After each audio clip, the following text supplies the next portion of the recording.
Muy buenos días, mi nombre es Ingrid Minet Montoya Lima y en esta oportunidad hablaré acerca del trastorno por déficit de atención e hiperactividad. Bueno, la primera descripción que se hizo acerca de este trastorno fue en 1902 por el pediatra británico George Frederick Steele, quien la define como una anomalía en el control moral en los niños. El control moral sería aquel control que tenemos sobre nuestras propias acciones por el bien de los demás. Steele habla de impulsividad. Se aventura a decir que un rasgo llamativo de muchos de estos niños es una incapacidad anómala para mantener la atención. La descripción original de Steele no difiere mucho del concepto actual, puesto que habla de que los niños son incapaces de mantener la atención, son inquietos, imparables, con movimientos coléricos y anomalías congénitas menores.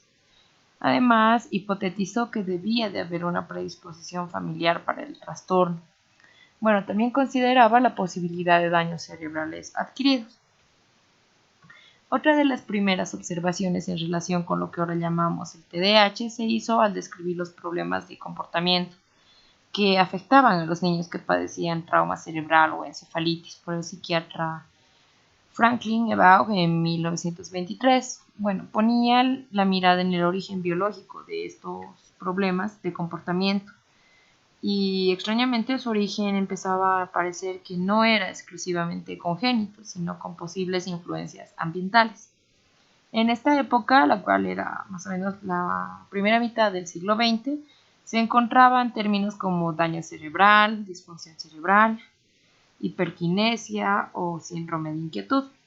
Bueno, y por último, para el doctor Barclay Russell en 1997, el TDAH es un trastorno del cerebro ejecutivo que provoca la incapacidad del niño para inhibir o retrasar sus respuestas, como también para organizar, controlar su atención o sus emociones, y bueno, para hacer frente a las demandas que se le presentan.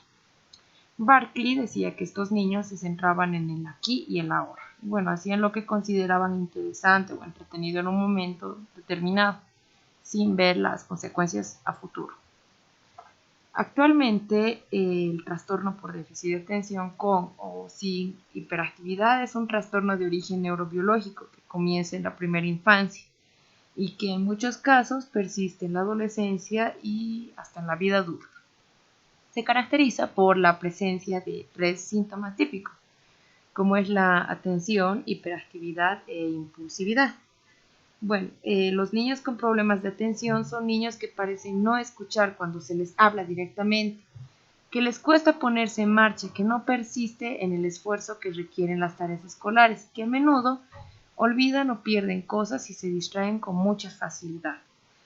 Los niños con problemas de hiperactividad, bueno, pues la hiperactividad se manifiesta por un movimiento excesivo y continuo, en situaciones en las que resulta inapropiado hacerlo.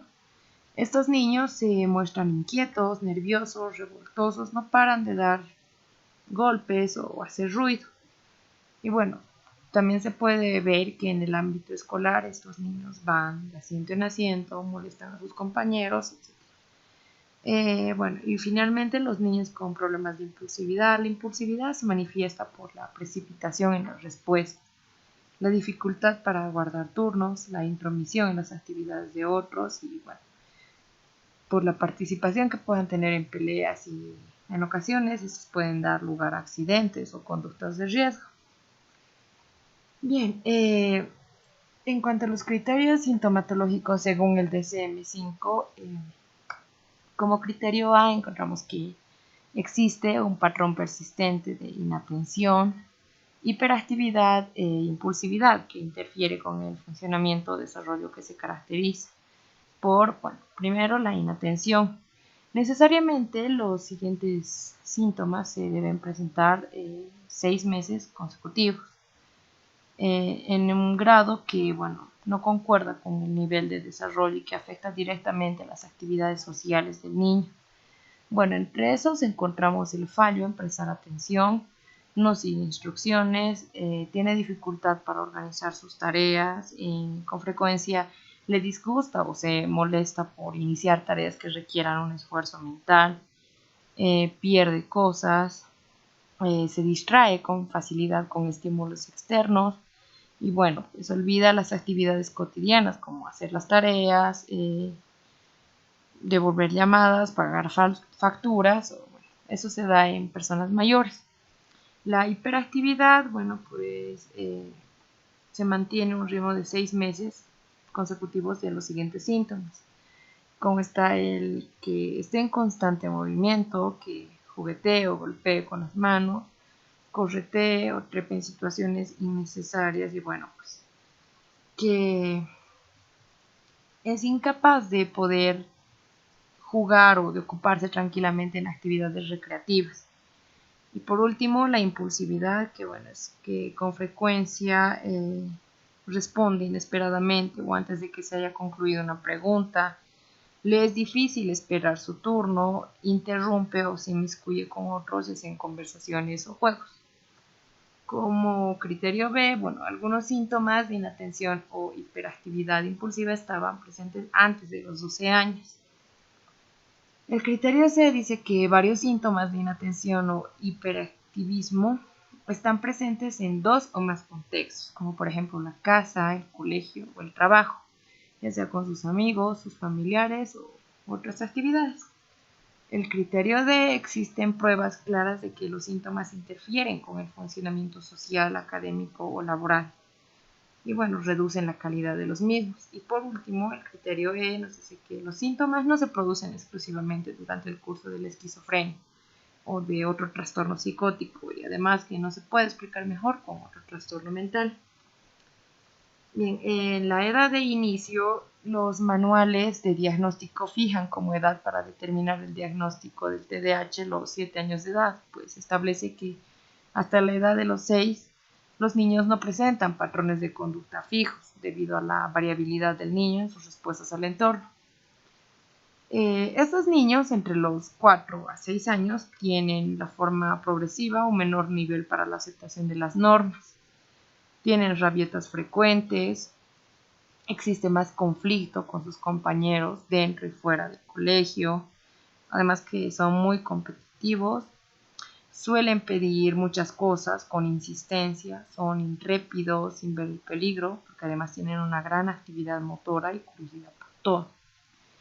En cuanto a la prevalencia, bueno, a medida que ha pasado el tiempo se han ido incrementando los porcentajes de personas que padecen este cuadro, a la vez que ha ido disminuyendo la edad a la que puede ser diagnosticado.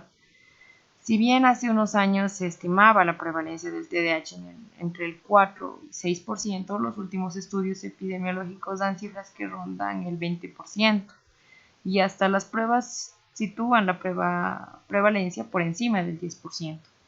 Es posible que las diferentes pruebas valorativas jueguen un papel importante en los porcentajes, ya que en las pruebas europeas, bueno, ellos son muy restrictivos y dan porcentajes mucho más bajos que los americanos, los cuales son más generosos en valorar positivamente hechos no reconocidos por los europeos. Bueno, por eso dan prevalencias más altas. En cuanto a nuestra situación cultural aquí en Bolivia, bueno, pues los datos no son tan precisos, ya que no existe un estudio neuroepidemiológico nacional.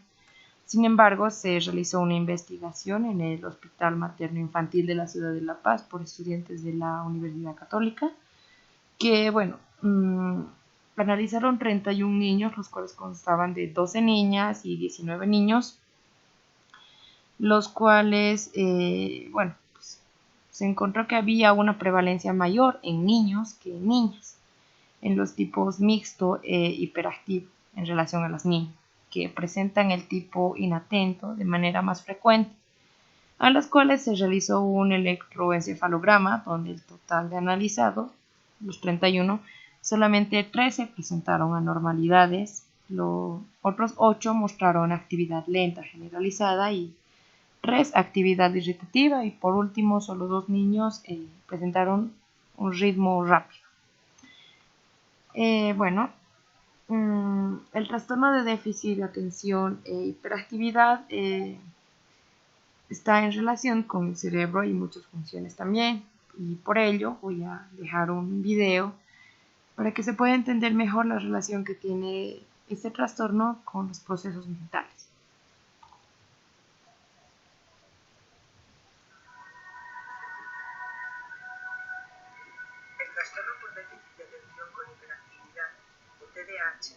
se conoce comúnmente, afecta a cerca de 1 de cada 20 jóvenes en todo el mundo. Puede tener un gran impacto en la vida cotidiana, en la escuela y con amigos.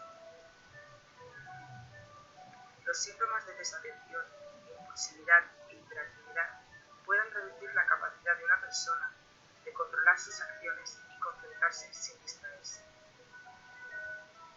Algunas personas han expresado su escepticismo con respecto al trastorno, pero las imágenes cerebrales han mostrado que los síntomas de TDAH están asociados con una serie de anomalías en el desarrollo y funcionamiento de algunas zonas del cerebro. Veamos primero la corteza cerebral, la capa superficial del cerebro. Durante el desarrollo normal, la corteza, que juega un papel clave en la memoria, atención, pensamiento y lenguaje, aumenta gradualmente en grosor antes de alcanzar un máximo durante la adolescencia.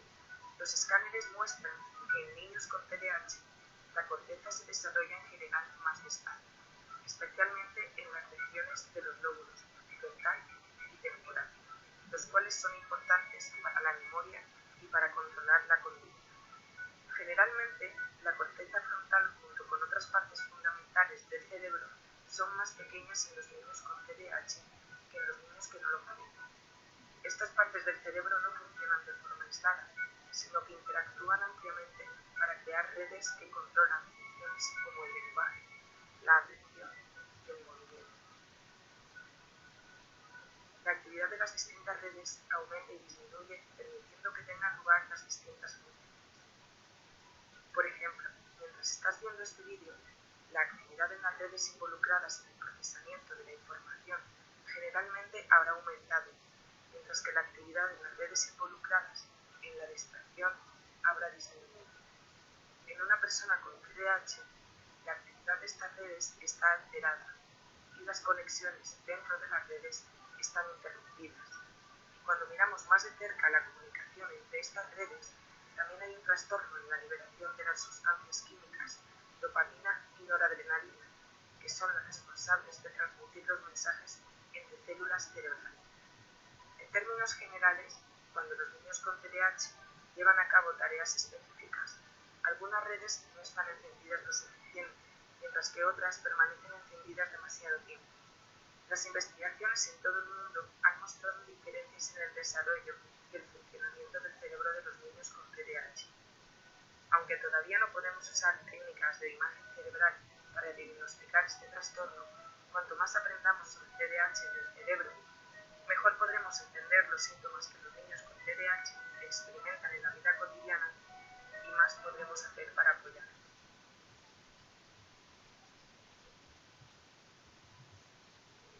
Bueno, con relación a las áreas cerebrales afectadas, varios estudios de neuroimagen cerebral han demostrado que hay varias regiones cerebrales afectadas en niños con TDAH, en las cuales están involucradas la corteza prefrontal, el cuerpo calloso, los ganglios basales y bueno, el cíngulo anterior. La corteza prefrontal está encargada de la función ejecutiva como planificar acciones, iniciarlas, darse cuenta de errores y corregirlos, así también evitar distracciones por estímulos irrelevantes, ser flexible y por si las circunstancias cambian. El cuerpo calloso sirve de comunicación entre los dos hemisferios cerebrales para asegurar un trabajo conjunto y complementario. Los ganglios basales implicados en el control de los impulsos al coordinar o filtrar la información que llega de otras regiones del cerebro para inhibir las respuestas automáticas. Bueno, en cuanto a los neurotransmisores afectados, están relacionados la dopamina, la serotonina y la norepinefrina o noradrenalina, los cuales participan llevando y trayendo información de los frontales a las demás zonas del cerebro y viceversa, favoreciendo las adecuadas respuestas cognitivas y el control de impulso de la persona. Los estudios realizados indican que el TDAH produce problemas en los circuitos regulares que comunican dos zonas cerebrales, el córtex prefrontal y los ganglios basales. Estas áreas se comunican a través de la dopamina y la noradrenalina. Al tener una liberación deficitaria de estos neurotransmisores y un alto nivel de recaptación de las mismas, se altera la neurotransmisión, afectando a la atención, el estado de alerta, la memoria de trabajo y el control ejecutivo. Bueno, aquí se puede ver cómo a niveles altos de dopamina la persona puede estar concentrada, trabajar intensamente en las tareas y mantener un buen estado de alerta. Pero a niveles bajos existe una constante distracción, tienen dificultades para completar una tarea, dificultad para pensar anticipadamente, dificultad para responder a tiempo, presenta impulsividad cognitiva, que significa que la persona puede tener bastantes ideas en un momento dentro de su cabeza. Bueno, la serotonina a niveles altos se logra satisfacción, ya sea en diferentes contextos de su vida. Mantiene buen estado del ánimo, puede mantenerse enfocado en una sola cosa, ayuda a conciliar el sueño. Y a niveles bajos existe insatisfacción. La persona es propensa a la irritabilidad, presenta agresión hacia sí mismo, otros, es impulsivo y comportamiento obsesivo compulsivo. También se puede ver que existe riesgo de suicidio, como también existe impulsividad cognitiva. La noradrenalina, niveles altos, busca emociones fuertes, en muchos casos extremos, persigue nuevas actividades y mantiene un buen estado del ánimo, como también sostiene la atención. Y a niveles bajos, la persona es indiferente, apagada emocionalmente, existe baja energía, apatía, puede presentar depresión y reaccionar con agresión. Bueno, en cuanto al tratamiento psicofarmacológico, desde el punto de vista de la psicofarmacología, hay que saber que las sustancias estimulantes suelen calmar a estas personas que padecen del TDAH y las tranquilizantes los ponen más nerviosos. A pesar de que puede parecer un poco inusual tratar el TDAH con un medicamento que se considera un estimulante, en realidad tiene un efecto calmante en los niños con TDAH. Muchos tipos de medicamentos estimulantes están disponibles. Algunos otros medicamentos para el TDAH no son estimulantes y funcionan de manera diferente. Bueno, sin embargo, no puede usarse un enfoque uniforme para todos los niños con TDAH. Lo que funciona para uno no puede funcionar para otro. O un niño puede tener ciertos efectos secundarios y el otro no. Entre el grupo de fármacos que se emplean en este tratamiento están los fármacos psicoestimulantes y los no estimulantes. Entre los psicoestimulantes, bueno, está el metilfenidato, que, bueno, es de los más seguros y eficaces que se tiene disponible y con una larga historia de uso en la población infantil dentro de los fármacos estimulantes. El metilfenidato es por selección para tratar el TDAH. Además que es un estimulante que mejora tanto la hiperactividad como la inatención en niños con TDAH. Más de 60 años de experiencia con esta medicación y más de 150 estudios en diversos países confirman que es eficaz y segura para el tratamiento y del trastorno con hiperactividad. Bueno, entre los fármacos no estimulantes existen muchos, pero el que es más reconocido está la atomoxetina. Bueno, es el medicamento no derivado anfetamínico de primera elección para pacientes con TDAH. Entre los beneficios que presenta frente a los tratamientos psicoestimulantes es que no tiene un potencial de abuso. Puede mejorar la ansiedad y no empeorar los tics.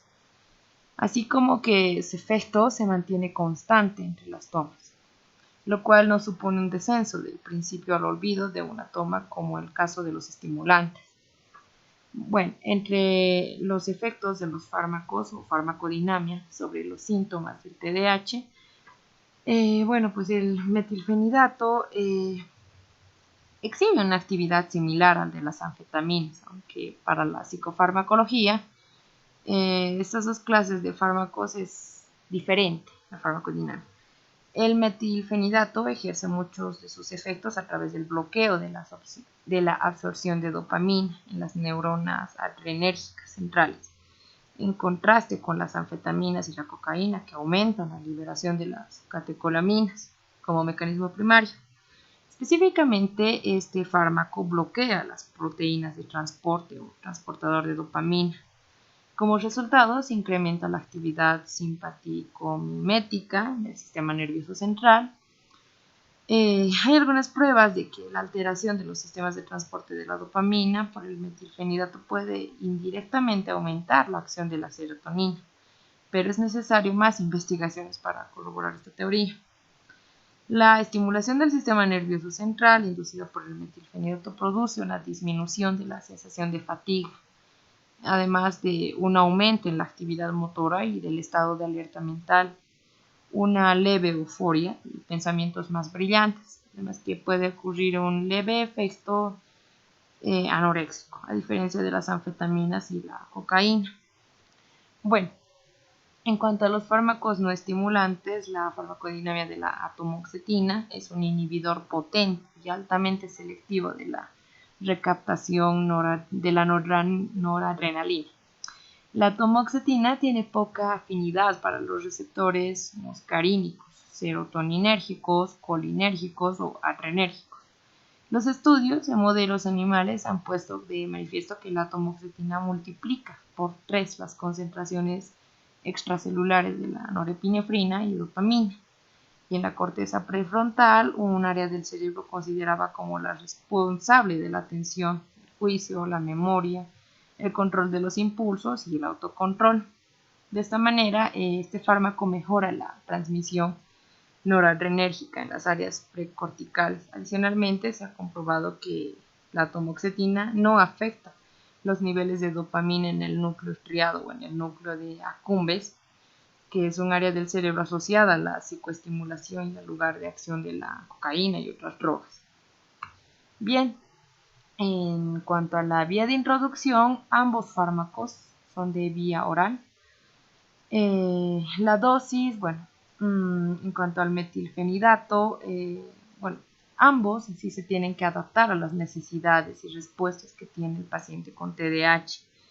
En cuanto a los niños de 6 años o más, el tratamiento se procura que la administración coincida con los periodos de mayor dificultad, ya sea en la escuela, ámbito social o conductual. Además que la dosis tiene que ir en ascenso, o sea, se va a comenzar con 5 miligramos 1 o 2 veces al día con el desayuno o la comida y va a incrementar gradualmente la dosis de 5 a 10 a la semana. Las dosis diarias totales se administrarán de manera fraccionada, no se recomienda dosis diarias superiores a 60 miligramos. Después de haber ajustado adecuadamente la dosificación, ya, si no se ve que haya mejorado, bueno, pues es necesario que vaya a consulta una vez más. En cuanto a la atomoxetina, como mencionaba anteriormente, también es de vía oral. Y bueno, el tratamiento inicial con este fármaco es de dosis diaria, total de 5 miligramos. La dosis inicial se debe mantener durante un mínimo de 7 días antes del escalado de la dosis de acuerdo con la respuesta clínica y la tolerancia al tratamiento. Las dosis de mantenimiento es recomendada que vayan de 12 miligramos cada día. En cuanto a la presentación de los fármacos, la empresa farmacéutica Vago presenta el metilfenidato con el nombre de Rubifem, el cual viene en dos presentaciones de 10 y 20 miligramos, los cuales tienen 30 comprimidos cada caja y son solubles en agua. Tiene un costo de, bueno, el Rubifem de 20 miligramos tiene un costo de 46,50 bolivianos. En cuanto a la atomoxetina, su nombre comercial está como Estratera. Este tiene una variedad más amplia para las dosis, puesto que viene de 10, 18, 25, 40, 60, 80 y 100 miligramos. Bueno, el principio activo es el hidrocloruro de atomoxetina que contiene cada cápsula.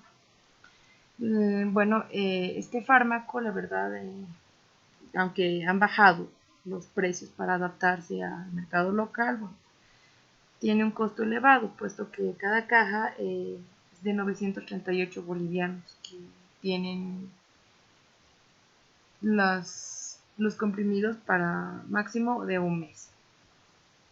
Bien, entre los efectos secundarios y la farmacocinética, el metilfenidato. En cuanto a la farmacocinética, la absorción es rápida y casi completamente tras la administración oral se alcanza en promedio las 2 horas de haberse administrado el efecto. La distribución en la sangre se distribuye entre el plasma y los hematíes. Tiene una fijación baja a las proteínas plasmáticas. En cuanto a la metabolización, es rápido y extenso, y la eliminación, bueno, pues es mediante la orina. En cuanto a los efectos secundarios, se puede ver que existe nerviosismo e insomnio, que son los efectos secundarios más comunes. Se manifiesta al comienzo del tratamiento y suelen poder ser controlados reduciendo la dosis, dejando de tomar el medicamento. También es corriente la pérdida del apetito, aunque suele ser pasajero. En cuanto al sistema nervioso central y periférico, se puede presentar cefalea, somnolencia, vértigo, tics, etc. En el tracto gastrointestinal existe dolor abdominal, náuseas, vómitos y bueno, también se queda de boca. En cuanto al aparato cardiovascular, existe taquicardia, palpitaciones, arritmias y bueno, pues angina de pecho. Y por último, las reacciones de hipersensibilidad, las cuales están la erupción, la urticaria, fiebre, alopecia y en casos extremos, la anemia. Bien, en cuanto a la atomoxetina, su farmacocinética, bueno, en la absorción también es de rápida absorción después de la administración oral, puede ser administrado con las comidas, fuera de ellas.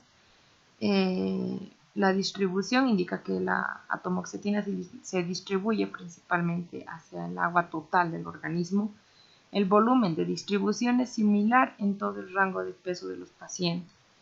El metabolismo y la eliminación, bueno, pues se metaboliza principalmente a través de la vía enzimática y la eliminación también se da por la orina.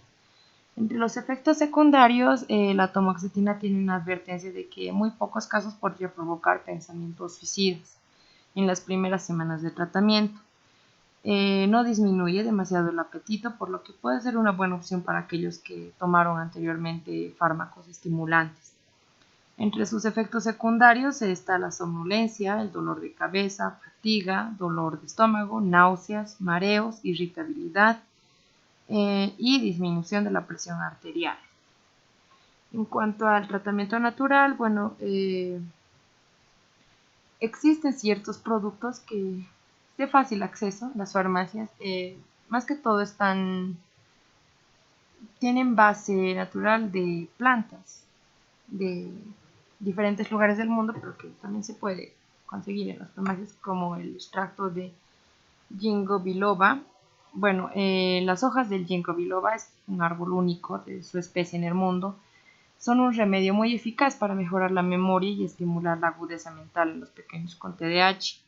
Un estudio realizado en la Universidad de Tübingen, en colaboración con la Universidad de Göttingen, analizó el impacto de sus suplementos en un grupo de niños que, bueno, pues tomaron 240 miligramos diarios y se pudo ver que los niños experimentaban una reducción bastante evidente de los síntomas del TDAH. Otro, el extracto de Brahmi. Esta planta de pantano que crece de forma salvaje en la India es un remedio excelente para mejorar la función cerebral y estimular la memoria. También tiene bastantes estudios de universidades los cuales dicen que existe un mejor rendimiento cognitivo y una mayor capacidad para retener información nueva. Bueno, otro es el extracto de Gotu-kola, también conocida como centella asiática. Esta planta, que crece de forma natural en Asia, así también en Sudáfrica y el Pacífico Sur, puede convertirse en un aliado para los niños con TDAH, puesto que algunos suelen sufrir de ansiedad. Bueno, esta planta es rica en vitamina B1, B2 y B6, lo cual es un grupo de vitaminas que intervienen en el buen funcionamiento cerebral.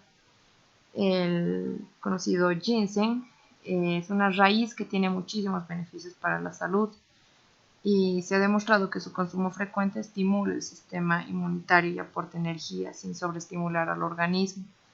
En cuanto al TDAH, disminuye los síntomas de la ansiedad en los niños, a la vez que estimula el funcionamiento cerebral y bueno, una mejor integración social. El extracto de picogenol, se trata de un extracto vegetal de la corteza del pino marítimo francés que ha demostrado ser muy efectivo en el tratamiento del TDAH infantil.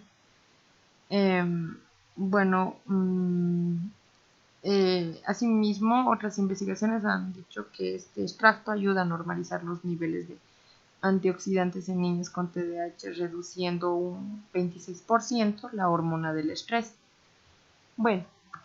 Como tratamiento psicológico, yo escogí el modelo cognitivo-conductual. Como prevención, yo tomé la psicoeducación, lo cual como paso previo, parte integrante de la intervención psicológica en el TDAH, instruye acerca de los mecanismos que desencadenan y mantienen las diferentes conductas y respuestas del sujeto. Permite a los pacientes reinterpretar sus síntomas con explicaciones veraces y basadas en el respaldo médico y científico. También atiende a los pensamientos, ideas y creencias irracionales y distorsionadas con respecto al trastorno. Y se plantea el problema desde una perspectiva real y manejable. La psicoeducación es, por tanto, el paso previo a cualquier tratamiento o intervención terapéutica, donde asisten las bases y se establece la línea de salida. Es decir, el lugar donde el sujeto y su familia van a partir para alcanzar las metas terapéuticas, ya sean personales, familiares y de futuro. Entre los aspectos que trabaja la psicoeducación está la explicación del trastorno como tal, y en este caso el TDAH que presenta el niño, los posibles problemas o riesgos asociados al trastorno, las diferentes vías de intervención y tratamiento que existen para dicho trastorno, la aceptación activa del diagnóstico por parte del afectado y también la familia, y los acuerdos de compromiso y cumplimiento terapéutico. En cuanto a la intervención, yo tomé 3 tipos de técnicas. La primera, que es la técnica para incrementar la conducta deseada, el cual consta de 2 técnicas, que es el refuerzo positivo y la economía de fichas.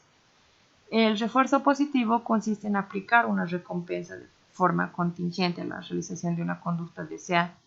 De esta manera conseguiremos incrementarla y fortalecerla.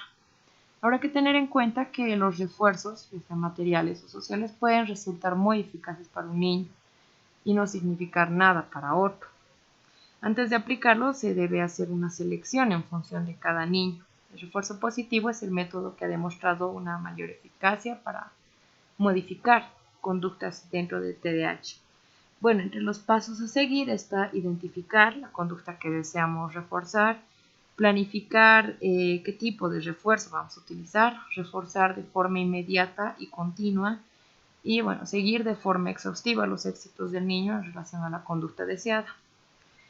La economía de fichas se basa en la adquisición acumulativa de fichas o puntos dependiendo de la realización de conductas deseadas o la pérdida de los mismos ante la aparición de conductas que se quiera eliminar. Esta técnica mixta es la que interviene en el reforzamiento positivo, ya sean las fichas que gana el niño, y el castigo negativo, al poner en práctica el costo de respuesta, o sea, la pérdida de aquellos puntos que él obtuvo. Entre los pasos a seguir está, concretar las conductas que se van a premiar. Esto se debe hacer junto con los padres o tutores. El niño deberá tener a la vista las conductas que va a realizar y el número de puntos que puede conseguir por cada una de ellas. Otro, anotar los premios o privilegios que conseguirá con los puntos. Ya sea, entre sus puntos puede ser ver sus programas favoritos, jugar lo que le gusta, cuentos o especial, como comprar un regalo o ir al cine. Durante las 2 primeras semanas no se retirarán las fichas por los incumplimientos. A partir de la tercera, recién se va a empezar a utilizar el costo de respuestas. que sería la pérdida de aquellos puntos. El niño deberá tener en claro por qué se le van a quitar estos puntos, creándose también conciencia en él. Además, fijar un tiempo concreto para el recuento de puntos y, por último, tener en cuenta que debemos utilizar los premios mucho más que los castigos, para así garantizar el éxito en las primeras metas propuestas. Bien, otro tipo de técnicas son las técnicas para reducir las conductas no deseadas. Entre estas yo escogí la extinción y tiempo fuera. Bueno, en cuanto a la extinción, cuando un niño realice una conducta inadecuada, se le deben retirar las recompensas, como por ejemplo si se le prestaba atención, bueno, pues ya no, para que disminuya la frecuencia de la conducta o para que desaparezca. En cuanto a las consideraciones que se debe tener para esta técnica, bueno, pues se debe utilizar para eliminar conductas que no resulten perjudiciales para el propio niño o para los que lo rodeen. Además, es importante que sea firme y constante en la aplicación de la técnica, porque en un primer momento la conducta que se pretende eliminar puede empeorar. Y bueno, por último, la retirada de la atención deberá ir unida a la del refuerzo de conductas incompatibles o alternativas a las que queramos eliminar. Y la otra técnica, que se llama tiempo fuera, bueno, consiste en privar al niño de la posibilidad de obtener reforzamiento, aislándole durante un periodo corto, ya sea entre 1 a 5 minutos como máximo, de las actividades que hacía y de las personas con las que estaba, cuando aparezca una conducta no deseada. Hay que tener en cuenta que el lugar de aislamiento debe ser neutro, no debe ser nada atractivo, pero tampoco un lugar que le produzca temor al niño. Antes de utilizar esta técnica, bueno, se debe ser claro y preciso con el niño que cuál será la conducta inadecuada. Otro, se debe realizar de manera firme y sistemática, sin asustarse de las reacciones del niño y tantas veces como sea necesario hasta que desaparezca la conducta. Debe ir acompañado, sí o sí, de un programa de refuerzo positivo ante las conductas adecuadas que el niño realice. Y bueno, por último, su aplicación es muy importante en el contexto escolar, ya que muchas de las conductas disruptivas pueden ser reforzadas por los profesores o por sus compañeros. Y bueno, por último, las técnicas para el tratamiento cognitivo. El tratamiento cognitivo, como cualquier otro componente del tratamiento, debe ajustarse también a las características individuales del niño, porque se pretende desarrollar las actividades cognitivas que suelen ser deficitarias en el niño. Vygotsky señala que la importancia del lenguaje interiorizado para desarrollar el control de la conducta y para inhibir los actos motores, bueno, pues es importante para todos, pero sobre todo para los niños hiperactivos, porque les facilita la organización de su propia actividad y la reducción de aquellas conductas que dificulten la ejecución de una determinada tarea. Dentro de estas técnicas, yo tomé el entrenamiento en solución de problemas y el entrenamiento en autoobservación. El entrenamiento en solución de problemas consta de 4 fases, que es el reconocimiento del problema. Bueno, en esta fase se entrena al niño a reconocer la existencia de que existe un problema. El análisis del problema, bueno, debe conocer las causas físicas o emocionales que estén implicadas en el problema. Plantear soluciones alternativas, bueno, y valorar también sus consecuencias. Los niños proponen las soluciones que se les ocurren. Por último, los pensamientos medios fines. Bueno, una vez elegida la solución, esta debe ser llevada a la práctica. En esta fase se entrena a los niños a ignorar, a expresar sus sentimientos de forma correcta, a ser asertivos, también cooperar y a compartir. Asimismo, escuchar y obedecer ciertas demandas de los adultos. Y bueno, por último, el entrenamiento en autoobservación. Los niños hiperactivos tienen dificultad para reflexionar sobre los acontecimientos que viven. Les cuesta observar lo que les sucede a su alrededor y, bueno, analizar. Durante las sesiones de entrenamiento individual, los especialistas que traten a estos niños deben hacer una autoevaluación de su comportamiento, como así también de las tareas realizadas. Y bueno, por último, cuanto a las habilidades sociales, quería recalcar que Bueno, pues la mayoría de los niños con TDAH presentan dificultades para establecer y mantener amistades. Sus habilidades sociales y de comunicación son bastante escasas. Unos pueden reaccionar con agresividad y con frecuencia, se ven inmersos en conflictos porque responden de forma impulsiva sin pensar. Y bueno, otros se muestran pasivos, retraídos y autocontrolados en sus interacciones sociales y bueno, pasan desapercibidos. Por ello es necesario incluir el entrenamiento de habilidades sociales dentro del tratamiento.